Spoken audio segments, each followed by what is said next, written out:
Welcome back to this new video. Today I wanted to talk about a so-called gap that exists between you and the results that you're getting.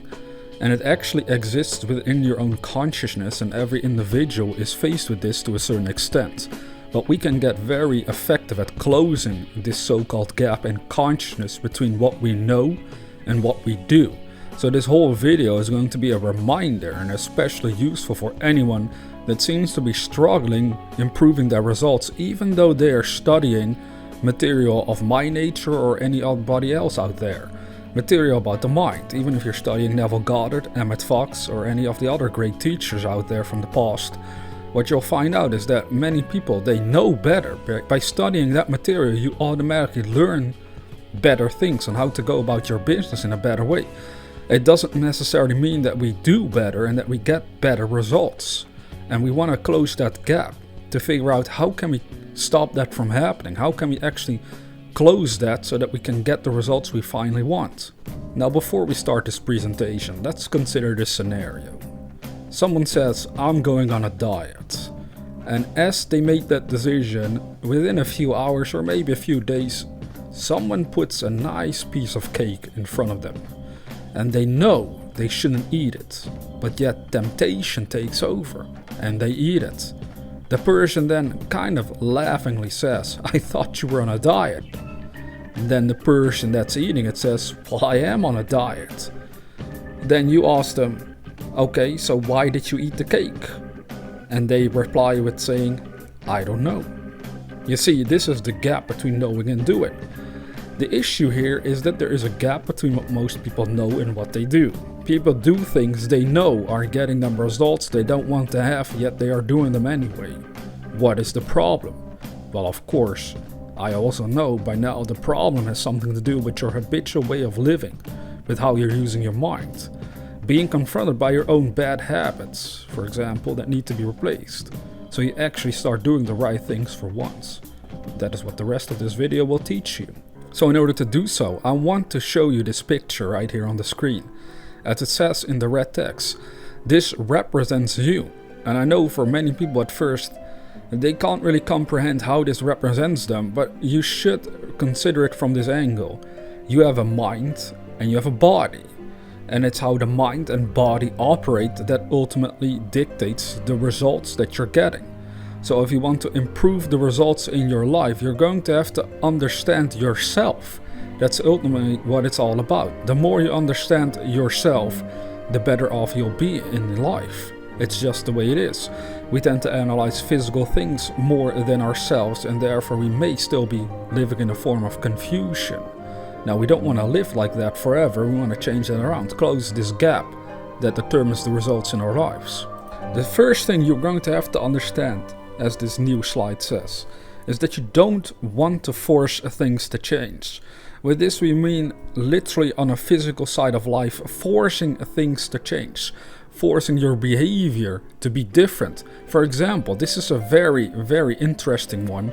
Many people might be like, I want to learn to wake up early. So what they're going to do is force themselves to wake up early as much as possible every day.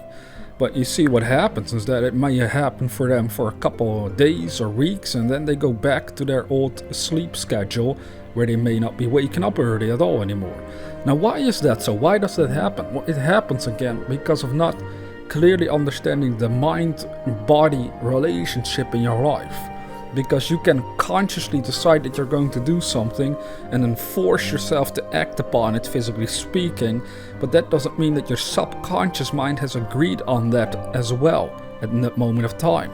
Therefore, because the subconscious mind has not been trained to do it as well, you will ultimately go back to your old way of living, to your old behavior, which causes the old results all over again. So your results, by forcing them to change, will only change temporarily, not permanently. In order to change it permanently, we're going to have to do something entirely else. We're going to have to ask ourselves this question you'll see on the screen right now. What is the primary cause of the results in our lives? Well, the primary cause of the results in your life, in the success that you'll be able to achieve, in the happiness you'll find in your relationships, in attracting the love of your life, in reaching your ideal weight, in making more money, in whatever area it is, in buying a new home, a new car, better home, etc. What is the primary cause of all these things other people may have and we don't, or at least seem not to have? Well, the primary cause is, of course, your own mind. That's what this picture represents. This time you put red text with a red arrow pointing towards the mind. Again, this represents you. So what I want you to do is to play a little game, sort of, and for the moment, pretend that that is you on the screen. Again, I know that's not what you look like. You probably look way more handsome and way more sexy and attractive, of course, in real life. But this is just to kind of understand this process between knowing and doing in life. So the primary cause is your own mind. This should actually be very exciting because it shows you that all you have to work with again is yourself. You don't really have to worry that much about anything else other than how you're using that primary cause called your mind. Because ultimately, if you use it in the right way, you can change the results. Ultimately, that's how the arrows are pointing if you think about it. The red arrow points left towards the mind. From the mind you go down to the body, and then from the body go right with an arrow pointing to the results. By understanding how this connection works, you can close the gap between what you know and what you're doing. Because the doing part is happening with your body itself, but the knowing part is inside of your mind. You want to sync those two up, that's the idea here. By syncing them up, you learn to work with the primary cause and no longer with secondary causation. Because that's the habit that we've fallen into. We look for causes in the results that we're getting. We look for causes in the circumstances that we're observing. Now, even though to a certain extent they will give us some indication on what should be changed or what area we need to focus upon in order to improve our lives, to have a better grasp of what the issue is that we're facing, ultimately, again, if we're only working with secondary causation, we walk the risk of only having temporary improvements because, again, the mind needs to be completely reprogrammed for you to effectively take action on a consistent basis on what you desire. Your whole mind needs to be in harmony with your dream, and instead of just focusing yourself to physically do stuff that you think you should be doing in order to succeed, well, make sure your whole mind, your conscious and subconscious mind, are in harmony with the dream so that you become automatically compelled to do the right things every single day.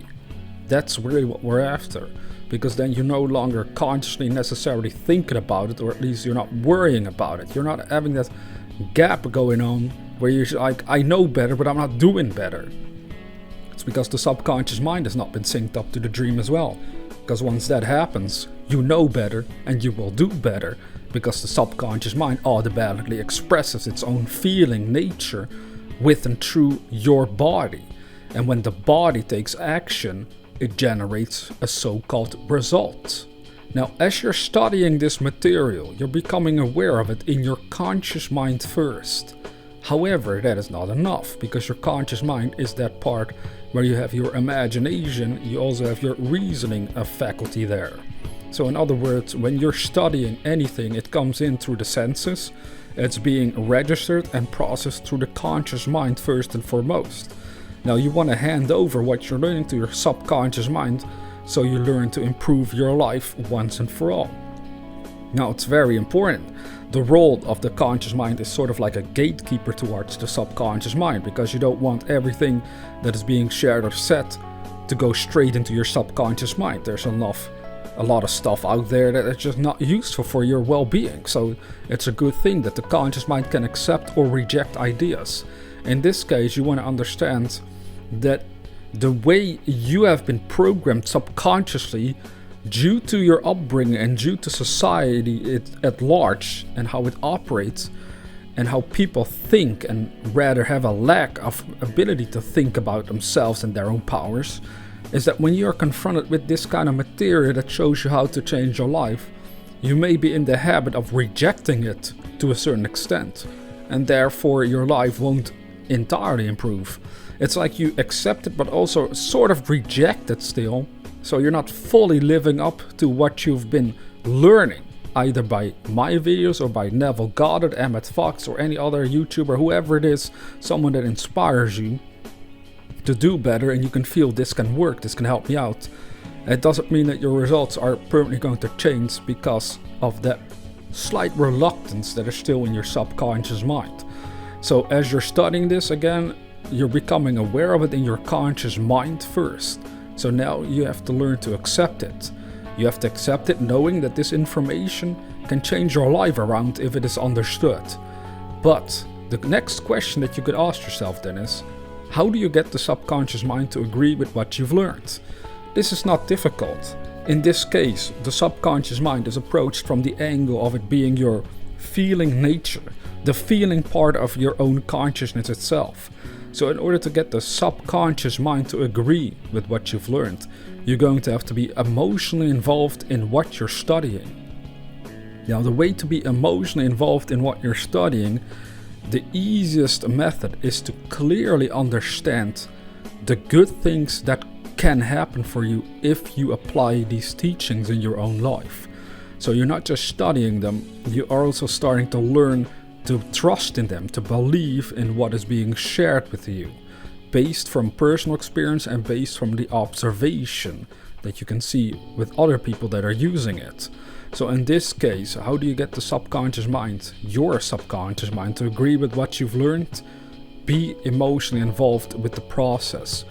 Know that it will work for you, but also feel, to a certain extent, excited about it. Be passionate about changing the results in your life.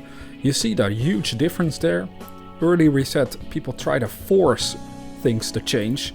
That doesn't work. That only creates temporary changes, not permanent ones. But if you're passionate, which comes already from the subconscious mind, that feeling and power of passion, if you're like that, it will cause permanent change, because it's actually the subconscious mind also being in harmony with the change that you desire to make for yourself in your life.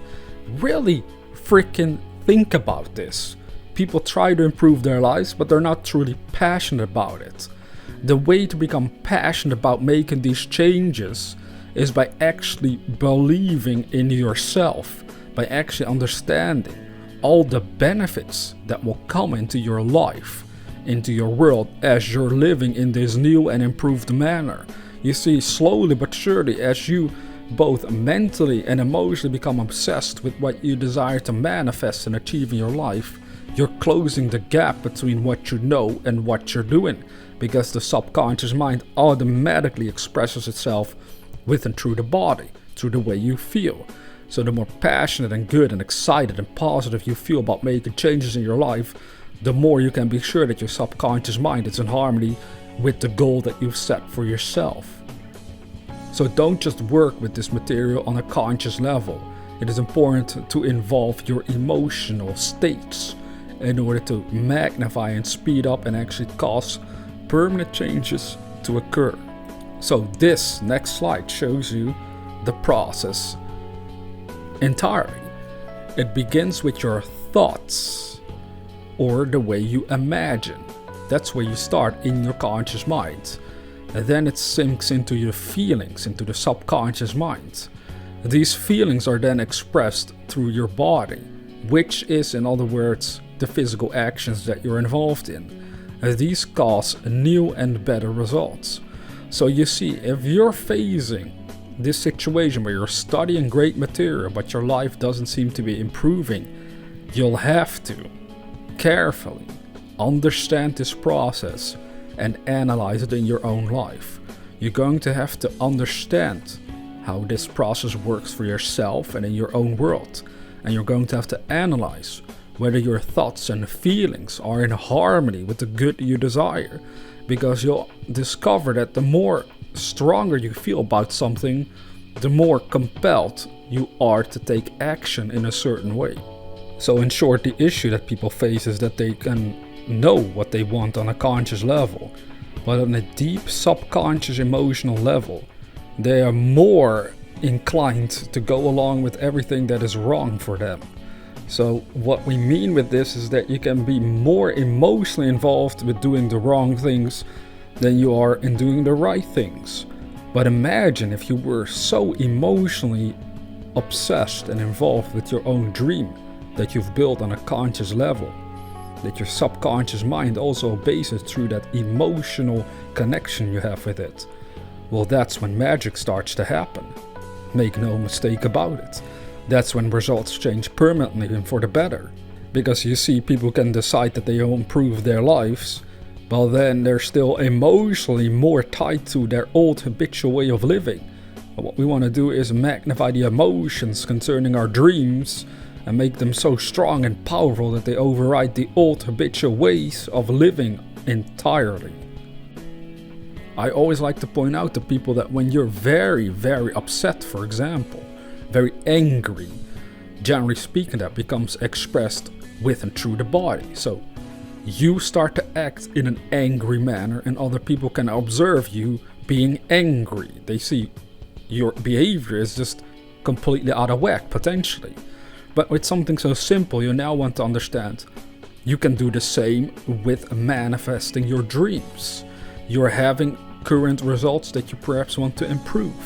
Instead of forcing a change, first work with the main cause, which is your own mind, and then particularly your thoughts and feelings. So in order to close the knowing-doing gap in your life, you're going to have to understand that knowing happens in your conscious mind. Doing is a result of the subconscious mind being in harmony with the goal that you set for yourself. And the subconscious mind is the emotional mind. It's that feeling part that you have within your consciousness. So by syncing these two up, thoughts and feelings, that's why you put them together in one circle, it will automatically become expressed with and through the body, the circle underneath it, that is named actions, because that is what the body does. It's simply involved in physical actions, which then create new and better results for you. This knowing-doing gap can be closed by being consciously aware of what you're thinking, how you're thinking about it, and also about being very determined about keeping your emotional state in harmony with the good you desire. Trust me, this works. At first, maybe it doesn't make a lot of sense to you or doesn't seem that important, but I see this all the time, and it's no joke. I don't mean to talk down on people, but most people, they really know how to do things better, but they're simply not doing better because they don't have their entire conscious and subconscious mind harmonized with the good they desire. So even though they study great material, not a lot is changing for them because they're still living from their old habitual way of living. We gotta change that around. You're going to have to understand that in order to close the gap between what you know and what you're doing. Understand your thoughts and feelings and the role they play in how you're behaving, physically speaking. And as you understand that process, it makes more sense to consciously work with it with a purpose, to make sure that you stay on purpose both in thoughts and feelings, to be in harmony with the good you desire, so that you automatically be compelled every single day to take certain actions, to take actions in a new and better way. And then the results also start to change around permanently because you're no longer forcing it. It actually comes from within. You're being inspired from within. You're no longer trying to change stuff around physically, forcefully. You're working with the main cause, which is your own mind. Now that's all for today's presentation. I hope it gave you some new insights about the power you wield as a human being. It's absolutely great. And thank you for sticking around, for showing support, for watching these videos. I really appreciate it. Now for anyone that is new to this channel, consider subscribing to receive inspirational videos on a regular basis. And anybody else that wants some more specific help applying this kind of information in their life, you can consider getting coaching from me for $2 a month by joining my YouTube channel. With that being said, dear viewer, never forget that we are the dreamers.